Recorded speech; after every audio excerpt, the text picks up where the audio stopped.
오늘의 사연 시작하겠습니다. 혼자 지낸 지 20년이 넘은 60대 초반의 여자입니다. 남편은 아들이 중학생 때 사고로 세상을 떠났고 혼자서 아이를 고생하며 키웠습니다. 남들 다 놀 때 저는 일을 했고 남들 다 쉴 때도 저는 일을 했습니다. 세상에 아들과 저 단 둘뿐이란 절박함 때문이었죠. 왜냐면 남편이 죽고 나니까 시댁에서는 연락이 다 끊겼고 친정은 원래부터 가난했던지라 제가 손 벌리기에는 사정이 좋지 않았거든요. 그래서 악바리같이 살았습니다. 제 고생을 알아준 건지 아들은 큰 탈 없이 잘 자라줬네요. 그리고 좋은 여자 만나서 결혼도 했고요. 이제는 더 이상 바랄 것도 없고 남은 인생을 즐겁게 살아야겠다는 생각이 들더라고요. 근데 제대로 놀아본 적이 없으니까 뭘 해야 재밌는지를 모르겠더라고요. 근데 며느리가 아주 재미난 제안을 하나 하는 겁니다. 사실 아들 내외가 같이 하던 사업이 힘들어져서 맞벌이를 하는데 며느리는 부업으로 엑스트라 알바를 하고 있었거든요. 주인공이 연기하는 동안 옆을 스쳐 지나가는 행인 1, 아니면 카페에서 수다 떠는 여자 2, 뭐 이런 식으로 알바를 하는데 수입도 생기고 연예인도 볼 수 있다는 거예요. 솔직히 갈까 말까 망설이다가 며느리랑 더 친해질 겸 호기심 겸 겸사겸사 해서 촬영장에 나갔습니다. 근데 정말 즐겁더라고요. TV에서나 보던 탤런트도 자주 볼 수 있고 무엇보다 TV 드라마에 제가 1초라도 나오면 너무나도 행복한 거예요. 그래서 며느리랑 엑스트라 알바를 계속 하게 됐어요. 근데 엑스트라 알바에 단점이 하나 있는데요. 바로 대기실이 따로 없다는 겁니다. 아무데나 자리 깔고 앉아서 5시간 기다리는 것은 기본입니다. 주연 배우 촬영 분량이 끝나길 기다리거나 제가 찍을 촬영 분량이 돌아오길 기다리는 게 너무 어렵더라고요. 그러다 보니까 기다리면서 이것저것 뭐라도 하게 되는데요. 게임하거나 인터넷 하다가 그것도 지겨우면 옆에 엑스트라에게 어디서 오셨어요? 엑스트라 언제부터 하셨어요? 별별 이야기를 다 묻게 됩니다. 근데 언제부턴가 제 또래의 나이든 엑스트라 아저씨가 눈에 띄더라고요. 너무 유쾌하고 외모도 말끔하고 무엇보다 대기 시간에 다른 사람들은 담배 피고 낮잠 자고 수다 떨고 있는데 그분만은 혼자서 책을 읽고 계셨습니다. 근데 그 모습이 정말 멋져 보이더라고요. 은근히 관심이 가던 찰나에 며느리가 그걸 눈치를 챘나봐요. 어머니, 혹시 저분한테 관심 있으세요? 제가 소개해드릴까요? 제가 저분하고 엄청 잘 알거든요. 이러는 거예요. 저는 됐다고 손사래를 쳤지만 그래도 마음이 가는 건 어쩔 수 없더라고요. 그 후에 몇 번 촬영장에서 그분을 우연히 또 만났고 그때는 자연스럽게 이야기를 나누게 되더라고요. 며느리는 옆에서 어찌나 바람을 잡는지 제가 다 쑥스러웠지만 한편으로는 고맙기도 했고요. 자연스럽게 며느리랑 그분이랑 저랑 셋이 어울리는 시간도 많아졌고 드라마 촬영 없을 때도 만나서 어울리게 됐죠. 하루는 엑스트라 말고 다른 일을 하냐고 물어보니까 중소기업 대표로 있고 시간이 가끔 남을 때 심심풀이로 엑스트라를 한다는 겁니다. 그 말을 들으니까 왠지 뭔가 여유 있어 보이고 멋지게 사는 남자라는 생각이 들었어요. 이렇게 멋진 남자의 아내로 살면 얼마나 좋을까? 라는 상상의 나래를 혼자서 펼치기도 했고요. 그런데 그걸 며느리가 현실화 시켜주려고 노력을 많이 했습니다. 어머니도 혼자 되신 지 20년이 넘으셨는데 이제는 좋은 사람 만나면 좋잖아요. 제가 도와드릴게요. 잘 만나보세요. 이렇게 말을 하니까 더욱더 그분과 잘 지내게 되고 급격히 가까워지게 됐습니다.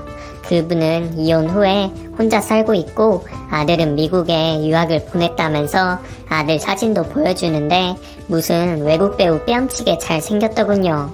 그렇게 조금씩 친해지면서 그분의 친구들도 만났는데 어느 회사 CEO부터 어느 대학 교수까지 다들 명망 있는 사람들이고 소위 잘나가는 엘리트들이었습니다. 이렇게 사회적으로 위치가 있는 남자가 평범한 엑스트라를 하다니 정말 더 매력적으로 느껴지더군요. 자연히 제 마음도 서서히 열렸고 조금씩 연인처럼 지내게 됐습니다. 그분을 만나는 자체만으로도 제2의 인생을 사는 기분이라 행복했습니다. 그리고 어느 날 자신이 사는 집에 같이 가자는 거예요. 남자 혼자 사는 집에 여자가 좋다고 쫓아가면 안 되지. 이런 마음도 들었다가 어차피 이 나이에 내숭은 무슨, 이런 마음도 들고 행복한 고민을 하다가 마지못해서 그분의 집에 갔습니다. 사실 집이라기보다는 혼자 사는 모텔이었어요. 왜 모텔에서 사냐고 물었더니 오히려 집을 소유하고 있으면 욕심만 많아지고 세금만 많이 내고 혼자 사는데 이 정도면 괜찮죠. 이러는 겁니다. 배운 사람, 있는 사람은 역시 생각부터가 다르구나 라고 생각을 했죠. 근데 모텔에서 식사를 해먹을 리는 없어서 식사는 제때 챙겨 먹는 거냐고 물으니까 빙그레 웃기만 하는 겁니다. 어찌나 그 모습이 안쓰럽던지 정말 이 남자에게 내 남은 인생을 바치고 싶다는 확신이 들었어요. 그래서 우리는 사랑을 나눴고 하루하루 중년의 로맨스를 맛보면서 살게 됐죠. 며느리는 잘 됐다면서 저도 이제 시아버지 생기는 건가요? 이러면서 축하도 해주고, 아들은 못마땅한 눈치였지만 제가 진지하게 이야기하니까 한번 만나보고 싶다고 해서 그분과 함께 식사도 함께 하게 됐습니다. 그리고 몇 주 후에 미국에서 사는 아들도 와서 며칠 같이 지냈고요. 훌륭한 아빠 밑에서 자라서인지 굉장히 올바르고 멋진 청년이더군요. 그리고 그분은 자신의 어머니가 잠들어 계신 납골 땅에 같이 가자는 거예요. 그리고는 자신의 어머니의 납골함을 보면서 어머니, 드디어 제가 좋은 사람을 만나게 됐어요. 그래서 인사드리려고 데리고 왔어요. 이러면서 하늘에 계신 자신의 어머니에게 저를 소개시켜 주는데 그 배려심에 마음이 한 번 더 가게 되더군요. 그리고 그분에게 인정받은 여자라는 느낌도 받았고요. 그렇게 우리 집에서 동거를 시작했습니다. 제 손으로 요리한 집밥을 먹이고 싶어서 당장 우리 집에서 재혼 생활을 시작한 거죠. 근데 사귀면서 약간 이상한 점은 좀 있었어요. 저랑 절대로 사진을 찍지 않는 거예요. 그리고 본인 혼자 찍은 사진도 기겁을 하면서 찍지 않으려고 했고요. 그래서 이유를 물어봤더니 방송 카메라 찍히는 걸로 만족해야죠. 사진은 우리 결혼 사진 한 장이면 족하지 않을까요? 이렇게 말을 하는데 얼핏 들을 때는 감동적인 말이라서 좋았지만 나중에 생각해보니 소중한 사람인 저에게까지 굳이 이럴 필요가 있나? 라는 생각도 들었어요. 그래도 그때만 해도 그게 그 사람의 철학이라고 바보처럼 믿었네요. 그런데 동거를 시작한 지 2, 3주쯤 지나서 그분이 갑자기 큰일이 났다는 겁니다. 미국에 있는 아들이 교통사고를 당해서 수술을 해야 하는데 미국은 병원비가 천문학적으로 돈이 든다는군요. 굉장히 힘들어하는데 옆에서 보는 제가 더 안쓰러웠어요. 그래서 얼마 정도 필요하냐고 그랬더니 일단 5천만 원 정도면 비행기 값이랑 수술 비용은 될 것 같다는 겁니다. 어차피 같이 사는 사람인데 당연히 도와야 한다는 생각으로 있는 돈 없는 돈 만들어서 5천만 원을 줬어요. 그분은 미국에 가서 아들의 수술 경과를 지켜봐야 한다면서 미국으로 갔고요. 보름 정도 있다가 온다 했는데 한 달이 지나도 오질 않고 전화를 해도 받질 않는 겁니다. 엄청 걱정이 됐는데 그 후에 간신히 연락이 됐습니다.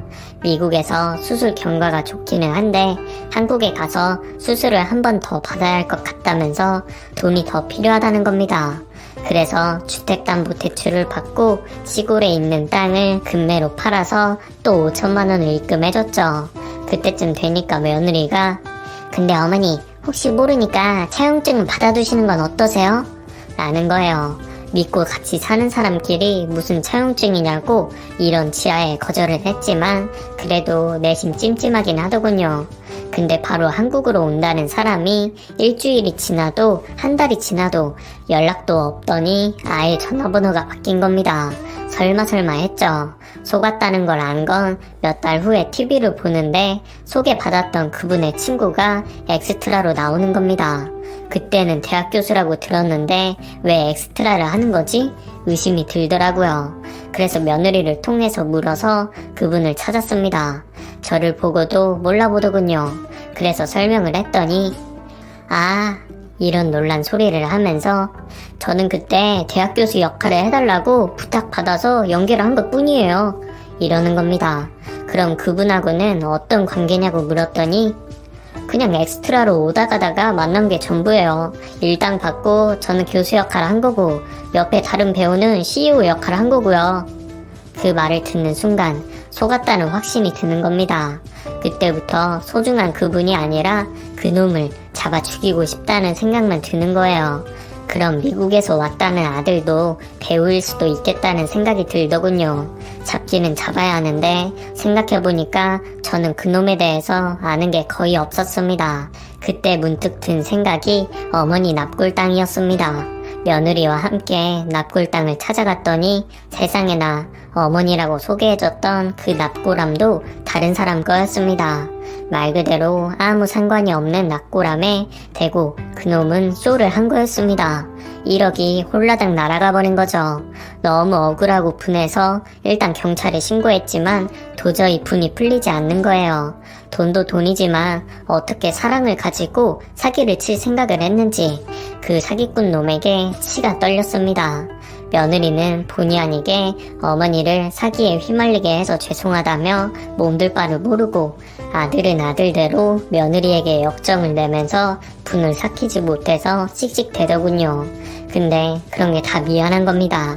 괜히 이 나이에 주책맞게 로맨스 꿈을 꿔서 아들과 며느리에게 짐이 되는 것 같아서 너무 미안한 거예요.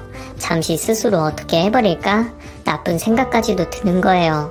그럴 때 며느리가 제 손을 꼭 잡으면서 어머니, 혹시나 나쁜 생각 하시지 마세요. 어머니가 잘못도 안 했는데 왜 자꾸 미안해하시고 의기소침해 계세요. 절대로 나쁜 생각 하지 마세요. 이렇게 저를 다잡아 주더군요. 그 말을 들으니까 오히려 더 건강해져서 그놈을 잡으면 제대로 본때로 보여줘야겠다는 생각이 더 들더군요. 그리고 몇 달 후에 그놈이 잡혔다고 경찰서에서 연락이 왔습니다. 대질 조사를 할 게 좀 있다는군요. 괜히 아들내외한테 걱정 끼칠까봐 저 혼자 마음 단단히 먹고 경찰서로 갔습니다. 혹시나 열받으면 그놈 얼굴에 던질 날계란도 준비해갔죠. 그놈이 경찰관 앞에서 취조를 받고 있더군요. 제 돈으로 호의호식 했는지 살이 통통하게 올라와 있었어요. 근데 그놈의 옆에 세상에나 며느리가 같이 앉아있는 거예요. 이게 어찌된 일인가?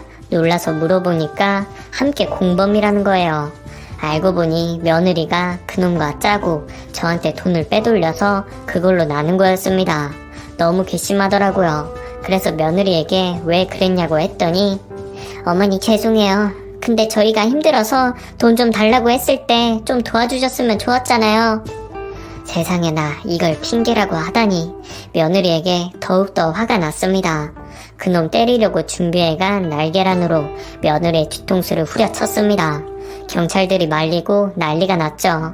며느리는 계속 죄송하다고 하고 저는 이 사실을 아들에게 어떻게 이야기를 해야 하나 막막한 거예요. 근데 그놈이 멋쩍은 웃음을 지으면서 딱 이 말을 하는 겁니다. 전 진심이었습니다. 당신을 정말로 사랑했습니다. 나 원참 지금 이 와중에 할 말입니까?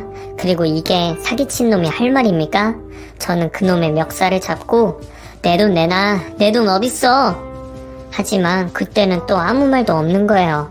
정말 세상에 믿을 사람 하나 없더군요. 며느리에게 뒤통수 맞고 사랑의 앞통수 맞고 제 팔자가 너무 억울해서 경찰서 바닥에 주저앉아서 펑펑 울었네요. 그 후 며느리랑 그놈은 법의 심판을 받고 있고요. 아들은 즉시 이혼을 했습니다. 제 중년에 허황된 로맨스 때문에 아들도 이혼하고 저도 상처 입은 것 같아서 슬프지만 더욱 더 슬픈 건 이제 사람을 못 믿고 사랑도 못 믿게 된 제 마음입니다. 혹시 여러분도 갑자기 접근하는 사람 그리고 너무나 나와 다른 세계의 사람은 절대로 믿지 마세요.